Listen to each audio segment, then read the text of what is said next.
Assalamualaikum warahmatullahi wabarakatuh. Kami dari kelompok 11 yang beranggotakan Widya Arifah Syahrani, Jessica Rizal Sofian, Yolanda Nurmalinda, dan Yuda Septian.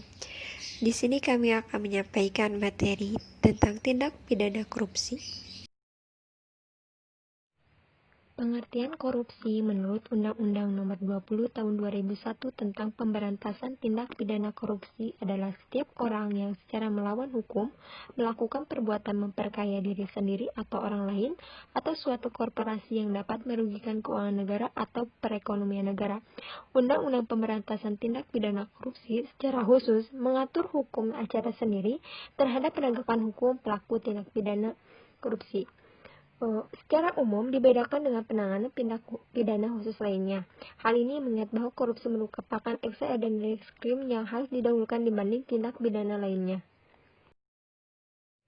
Pada dasarnya, hukum acara yang digunakan dalam pemeriksaan pada pengadilan tindak pidana korupsi dilakukan secara hukum acara pidana yang berlaku. Tetapi, terdapat pengecualian atau kekhususan hukum acara tersebut antara lain mengatur 1. Penegasan pembagian tugas dan kewenangan antara ketua dan wakil ketua pengadilan tindak pidana korupsi. 2. Mengenai komposisi majelis hakim dalam pemeriksaan di sidang pengadilan baik pada tingkat pertama, banding maupun kasasi. 3. Jangka waktu penyelesaian pemeriksaan perkara tindak pidana korupsi pada setiap tingkat pemeriksaan. 4. Alat bukti yang diajukan di dalam persidangan termasuk alat bukti yang diperoleh dari hasil penyadapan harus diperoleh secara sah berdasarkan ketentuan peraturan perundang-undangan. Yang terakhir, adanya kepaniteraan khusus untuk pengadilan tindak pidana korupsi.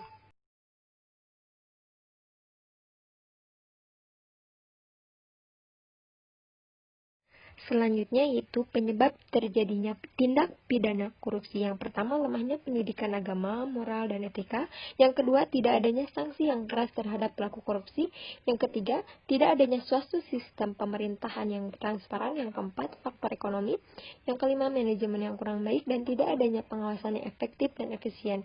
Yang keenam, modernisasi yang menyebabkan pergeseran nilai-nilai kehidupan yang berkembang dalam masyarakat. Selanjutnya yaitu penanganan tindak pidana korupsi oleh KPK.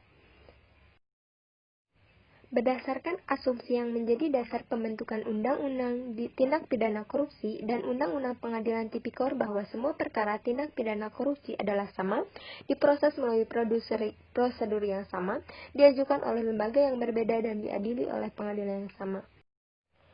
Penanganan tindak pidana korupsi yang dilakukan oleh KPK melalui Pengadilan Tipikor yang dibentuk berdasarkan Undang-Undang Nomor 46 Tahun 2009 menjadi tidak efektif dan efisien karena keterbatasan sumber daya manusia pada KPK jika harus mengajukan perkara tindak pidana korupsi yang terjadi di seluruh wilayah Republik Indonesia berdasarkan kompetensi relatif Pengadilan Tipikor. Oleh sebab itu, KPK perlu segera melakukan reorientasi kebijakan penanganan perkara tindak pidana korupsi. Beberapa alternatif pengaturan tindak pidana korupsi. Semua tindak pidana yang termasuk kategori tindak pidana korupsi adalah tindak pidana biasa atau umum. Tempat pengaturannya dikembalikan ke dalam KUHP, tetapi penegakan hukumnya menjadi perhatian yang khusus dan kebijakan penegakan hukumnya diprioritaskan. Kembali kepada kebijakan legislasi pada tahap awal, yaitu mengefektifkan pasal-pasal KUHP untuk memberantas perkara tindak pidana korupsi.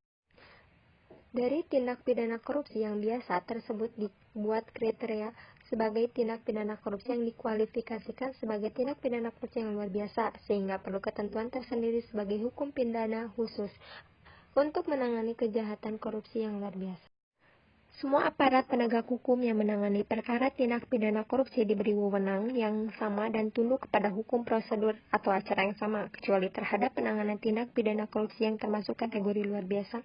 Oleh sebab itu, kewenangan KPK sebagaimana dimaksud dalam pasal 11 Undang-Undang Nomor 30 Tahun 2002 perlu diubah dengan menempatkan KPK diberi tugas untuk melakukan penyelidikan, penyidikan dan penuntutan hanya terhadap perkara tindak pidana korupsi yang termasuk kategori luar biasa. Sekian dari kami. Terima kasih atas perhatiannya. Wassalamualaikum warahmatullahi wabarakatuh.